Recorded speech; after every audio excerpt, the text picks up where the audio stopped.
we're talking about like breaking through that, obviously for Crystal Palace, glass ceiling and sort of getting into a point where they could like challenge for Europe or whatever. I think there's an outside chance of that going forward, because he's a really accomplished coach. Like Wolfsburg, with the players they had, never should have qualified for the Champions League. Can a game be cagey and open? Turns out yes it can. Welcome to Ramble Reacts. I'm Pete Donaldson. And I'm Andy Brassel. Oh, Andy Brassel. Last time we did a Ramble Reacts, you were wearing what can only be described as a body warmer. You've gone for a wee coat. You've gone for a wee coat this time round. No, it's a body warmer. But still a body warmer. Different body warmer. No, same one. What I'm wearing under it, seriously, if you paid this much for a body warmer, you would be wearing it all the fucking time as well.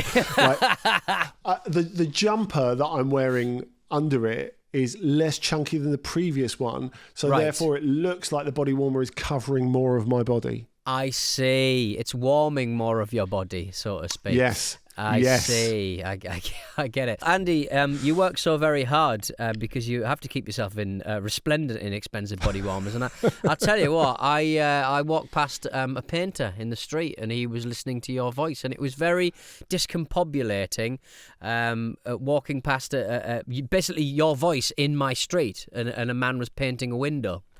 Yeah, well, in fact, you did send me a video of that on WhatsApp. But what I enjoyed is, firstly, it was taken from behind a car that was not your own.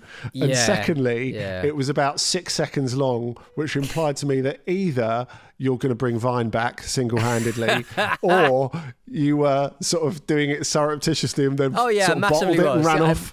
Absolutely massively. It was a longer video, but I did get I did almost trip over my dog. I just didn't want to startle the man. I'll live with you, Andy. He looked a bit rough, and he, and he's a fan of Andy Brassel. He probably works cash in hand, and and I'm just saying that's the kind of quality of man that Andy Brassel has in the palm of his hand. He's Andrew Tate for the Dulux generation in many ways. Is Andy Brassel? That's what I'm hearing. Don't mess with the Brassel Ultras, bruv. Don't mess with them. I'm joking. I'm sure he was absolutely fine, enjoying some excellent. Was it Talksport? Presumably it was Talksport. Yeah, anyway, it was. Yeah, it was. Yeah. All right. Well, so in the football tonight, Everton won, Crystal Palace won.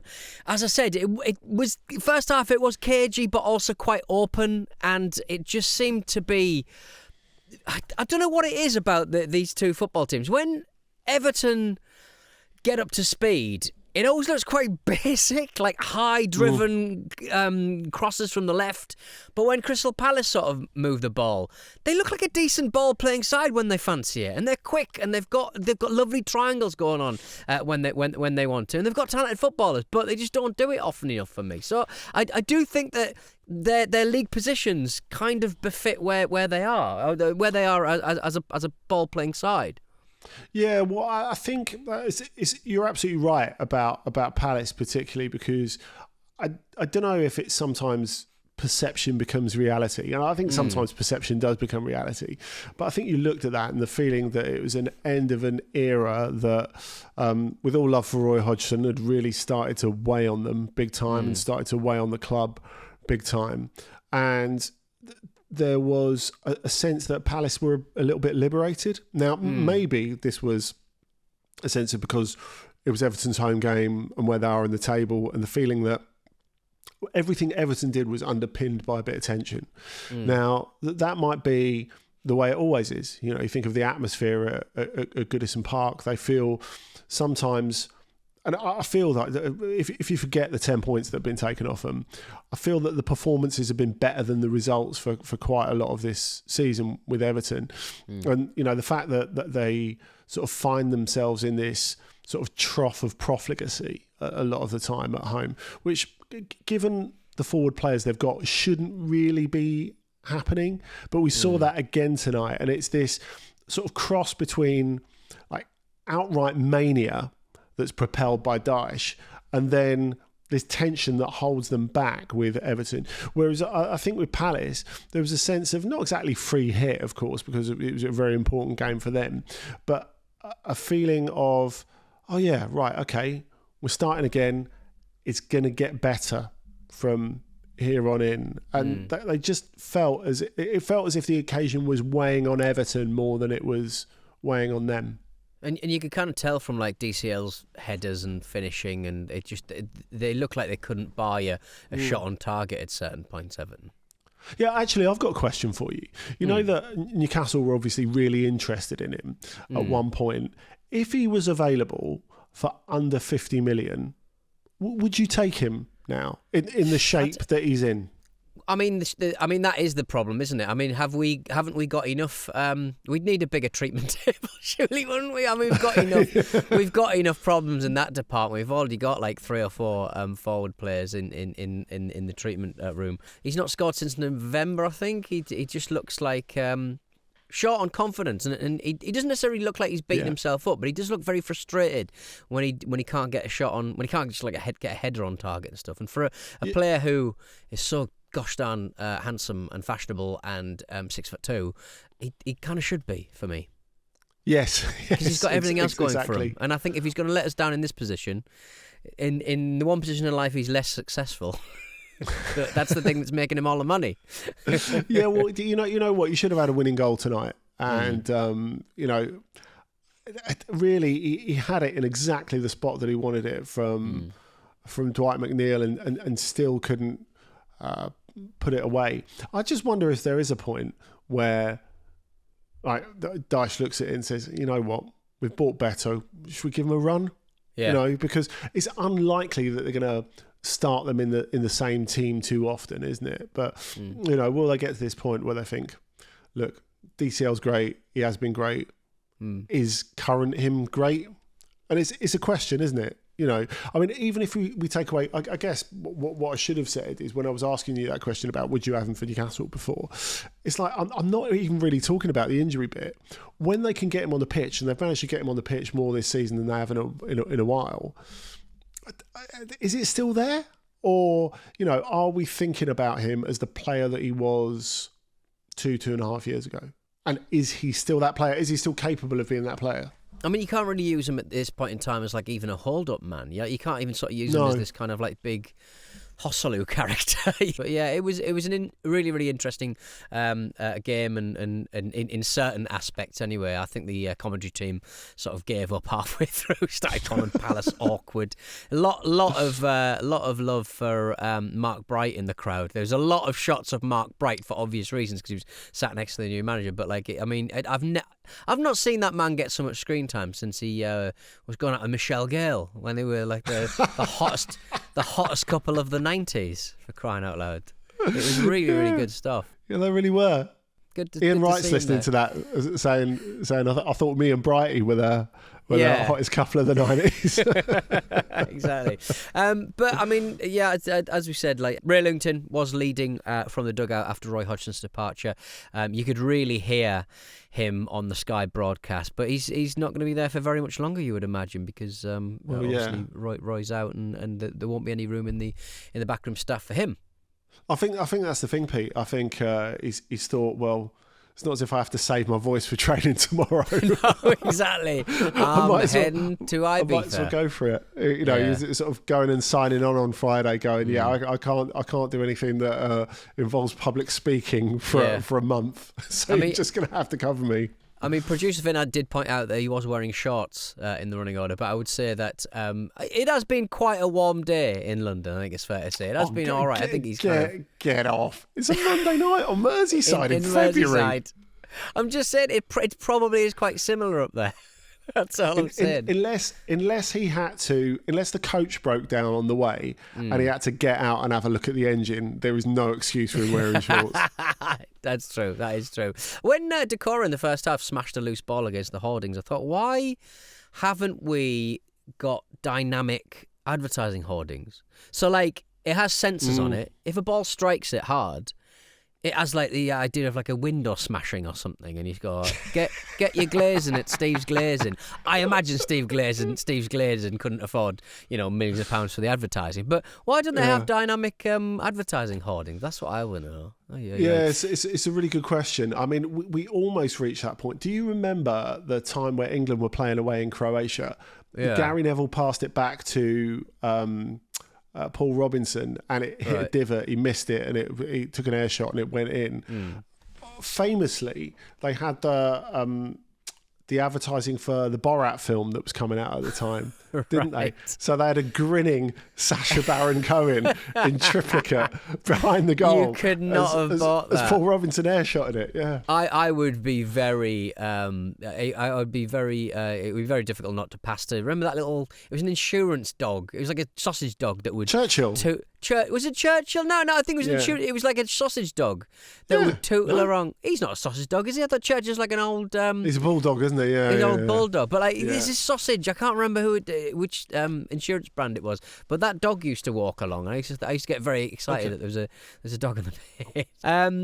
Yeah, I mean, Palace continue their habit of exclusively scoring amazing goals from outside the box. Yes. Ayew hitting an absolute banger.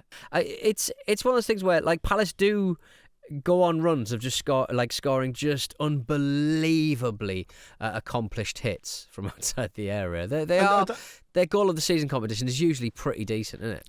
It is, and Jordan Ayew is, and I'm a big fan of Jordan Ayew, by the way. He is very much a quality over quantity sort of man. I mean, he scored some unbelievable Premier League goals, and I think that's a noble addition to the list. Also, to follow it up as well, the knee slide as well. Now, I understand that there's been a little bit of precipitation, but as my eldest son was saying when he was watching, he was saying, you only can dream of being able to do that sort of knee slide when you're in your 30s. Yes, it's amazing. Okay. Is that kind of are your Bairns kind of big aficionados of the whole knee slide? Totally. It's the only currency that counts. Do you only put them through one all draws on a Monday night? They could be playing Minecraft, Andy. Do not subject them to your miserable life. All right, I'm not having this. I'm going to stage an intervention. Let them play Pokemon, for crying out loud. I thought you were going to say let them play poker. Let them play poker. Anything else? Why not? Probably make more than journalism. Your journalism. Yeah, you got a better chance of making a living from Texas Hold'em than journalism in this day and age. Oh, lordy. But James Tarkowski in the post-match, he did the post-match, he was interviewed by the Sky Lot after the game, and he's wearing these kind of like, the sort of headphones that you only really got for free with Sky magazine in the 90s, like over ear, back of the head, little rotters, like none of your Behringer or Shure headphones. These are like proper like freebie stuff you get on a flight kind of headphones. Very disappointed. Tour bus sort of business, like city tour business. City tour, exactly. Yeah. Well, he's been apparently, not even apparently. I saw the trailer for the TV show. He's been under the spotlight in Amazon's new documentary about the lives of the Premier League's wags. He's talking to, I thought was a complete stranger to him. It was actually his wife, I believe. And does he talk like that to his... Like, he just seems like he's just met her for the first time. And he's not even laying it on thick. He just looks confused. He can't deliver his lines. Even for pre-rehearsed, overproduced Love Island-style reality TV, James Tarkowski, it's too much for him, bless him. Yeah, and I think it just makes me think of like my friends and their personal relationships in a totally different way, because of course, like you know your friends and you know their partners and their families and stuff, but you can never really know what's going on behind closed doors in another family, can you? But it's just made me wonder, do you sort of like go over to your partner and go, "Oh, you're proper fit, you," while they're doing the washing up or whatever? Well, I do that it's actually, slightly Andy, because I'm a horny old man. So I'll have you know. But all right, well let's move on to. Let's talk about Everton for a little bit. I mean, obviously they are in a slightly strange situation. They've obviously got points hanging over their head. Things might happen, things might not happen. How do you even... Have they got the best person in the dugout for that particular job? I would suggest they probably have. You need someone who's a bit level-headed. They're not going to lose their minds. They've been in football quite a long time, and they can be quite sanguine and quite understand that the game will go on, and you'll probably find another club. You'll go somewhere else. But for now, can you just work really hard for me, please? Yeah, I think so. And I don't know. We've said it before on the Ramble. If there's a season that you're going to lose 10 points, this is probably a good one to do it, because I still think they'll be okay. Obviously, they'll hope they get their points back and it completely skewers and mullers the competition, just like Juventus getting points taken off them and given back and then taken off them again did in Serie A last season. It's the sort of thing that the Premier League and we watching the Premier League think it's immune from, but evidently not with the tightening of the financial rules at the moment. And who knows what will happen with Forest going forward, especially as they're in a similar spot in the league at the moment. But I think Everton on the whole have done quite well not to panic over what's happened. They're still out of the bottom three as things stand now. With Sheffield United and particularly Luton, the tail has wagged big time. But I think if Everton are honest with themselves, they know they're much better than those three teams at the bottom. Like much better than those three teams at the bottom, and better than everyone else in the bottom six, really. So you feel that if they stick to it, they'll get enough to get away from it. Well, let's move on to Palace. Obviously, that's the big story this week. Roy Hodgson has departed the club. It was announced this afternoon before the game. The club have confirmed, great news, that he is out of hospital and he's well. And he obviously spent time at the club between 2017 and 2021, came back last season with the club just 3 points above the relegation zone, and then they finished 11 points above it. It's hard to overcook that particular achievement, because they did look. It was a slightly false kind of position that they were in, but they were only going in one direction, and that is a huge thing to keep a football team in the Premier League, with the pressures and distractions that take place. We can talk about Roy Hodgson's legacy. This may very well be his last football management position, though obviously with a man who really does love the game and genuinely, he backs himself to have had a pretty stellar career in management. He probably will have a crack at another job at saying that.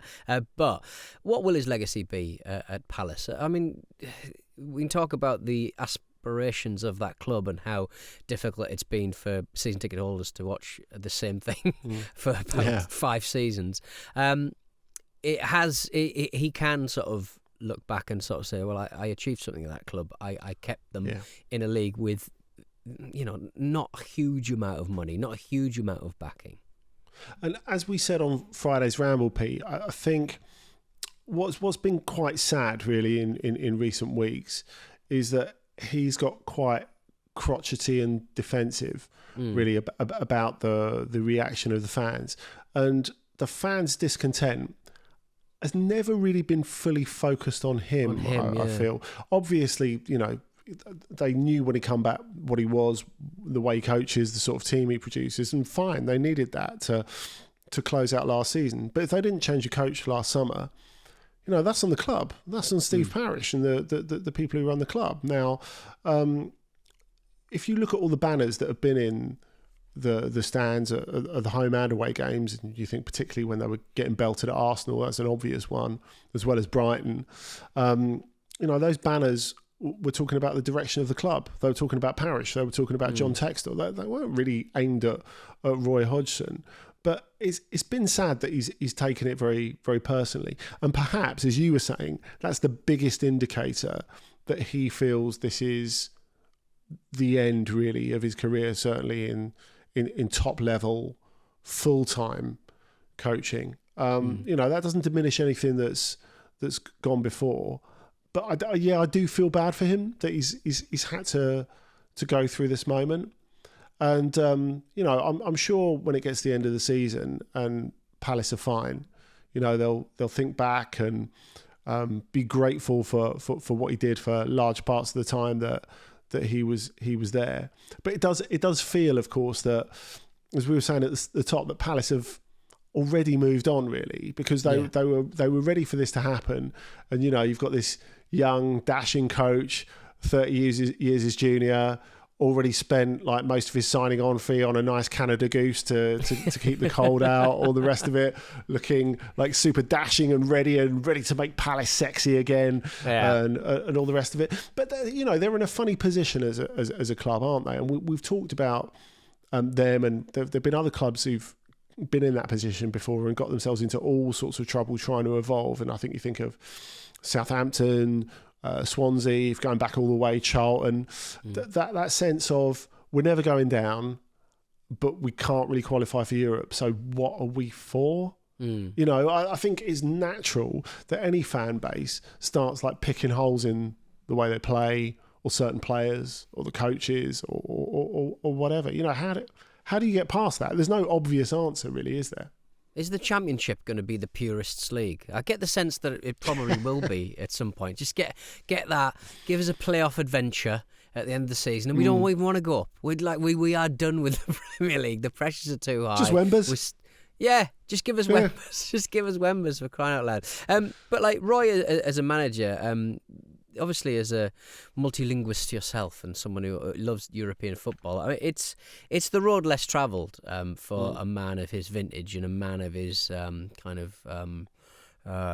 part of the world that he's from. They don't always travel quite so successfully. Is that fair to say? No, that is fair to say.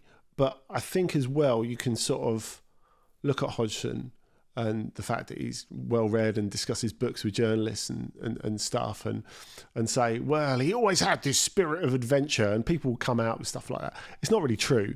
I mean, he went abroad because he couldn't get a chance in England, really. And I kind of wonder if that's maybe a template for other coaches. I mean, God, you look at Pardew's last 3 jobs in like the Netherlands and Bulgaria and Greece. Yeah. It's extraordinary, really. But, it's something that we talked about on the Ramble mailbag recently, wasn't it? It was last Saturday's one. That sense that, maybe there are not a lot of chances for English coaches, so they'll have to go out and try something different. And Hodgson's kind of a template for that, isn't he? And especially because managers, because of their age, it qualifies people who possibly don't have quite so much of an anchor in certain parts of the world. They can travel a bit more because maybe they've got grown-up children. Maybe they feel like there's a job out there for them. And also the disparity between the top and the sort of mid-level manager and a poorly paid manager is probably not all that much. And then you've got your Jurgen Klopps and your Pep Guardiolas and stuff. But like in the middle, I mean, you're only getting a few £1,000s a week anyway, you would say. So you may as well have do it on the Costa del Sol or something. I don't know. When you said Jurgen, I thought you were going to say Jurgen Klinsmann for a second. It's like no one wants to be that sort of itinerant manager, do they? No, good point. Yeah, I mean, just the amount of like hotel, because whenever I leave a hotel, I've always got one of their hotel key cards in my pocket. And unlike Peter Reid, who never gets in the hotel room, he just loves the ambiance of a nice cocktail in the hotel bar. I'm very much I will use the hotel room, but I will steal your keys at the end of it. So I've always got some nice collection of hotel car keys. But Jurgen Klinsmann will have so many different ones from all around the world. Yeah, or there's so many different devices with a Zoom account on it. One of the two. Exactly. What a life. Do you reckon he even does Zoom Premium? I reckon he just does normal Zooms to cut everything down to 45 minutes only. That's probably. I could just imagine him in a team talk going, we've only got 1 minute left, so 2 banks of 4, everyone behind the ball when they've got it. Yeah. Speaking of playing everyone out of position for no good fucking reason, Steve Bruce is apparently interested in becoming the new South Korea manager. Wow. Son will feel like he's done national service after that. I tell you what. Playing at left back. Good God. I mean, it has been the day we had Joey Barton linking himself with a French Ligue 1 job, didn't we? I think with Marseille today. The Marseille. Marseille. I know he loves a bit of like self-delusion, but even still, come on. Even still, come on, mate. Yeah, it's been a day of like linking yourself for jobs you're never going to get. But I don't know, Steve Bruce, he's potentially had quite a high-powered job in recent years. I'm trying my best, Steve. I just want you out of the picture for Newcastle. I just need you out of there, to be honest. But yeah, he's. I don't know what the Korean version of bacon is, but he's. No, I can't wait for him to get hit by a flying pak choi at a subsequent Asian Cup. Yes, I'm trying to think what the yeah. Bulgogi, is it? Yes, Bulgogi, is it? so. Yeah. Well, I mean, like again, he's a man who likes he likes a long holiday, and this, I mean, it would be the very definition of a beautiful job. Pitch up in somewhere like, I don't know, somewhere in Malaysia or something, and just sort of commute back and forth. I think it's the very definition of a blooming great job. Well, let's take it back to Palace. Obviously, that's kind of who we're supposed to be talking about, not globe-trotting German managers. Oliver Glasner is thought to have ironed out the details of his deal at a hotel in London on Friday night. Andy, you're the man for this particular job, as heard on TalkSport earlier on. What will he be bringing to Crystal Palace? What will the painters, the length and breadth of Crystal Palace, be enjoying? Well, a really successful coach. I mean, they've done well to get him, particularly at this point in the season, because he's been hanging out for a Premier League job for a while. It seemed that a couple who were asked about the Palace job a month or two ago were a little bit reticent about taking it at this point in the season, and you can understand that because you don't have a pre-season to work with them, etc., etc. And he's got a very specific way of working.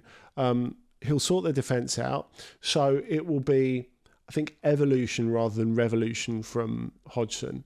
So, he's produced some very successful teams, but those successful teams, particularly at Wolfsburg, were built on very, very good defence as well. Right. So it doesn't feel as if, they've tried to go in different directions before, and they've always come back to Roy because it's too much of a cultural change. Whereas I think with Glasner, they will be able to evolve quite nicely. And, we're talking about like breaking through that, obviously for Crystal Palace, glass ceiling and sort of getting into a point where they could like challenge for Europe or whatever. I think there's an outside chance of that going forward because he's a really accomplished coach. Like Wolfsburg, with the players they had, never should have qualified for the Champions League.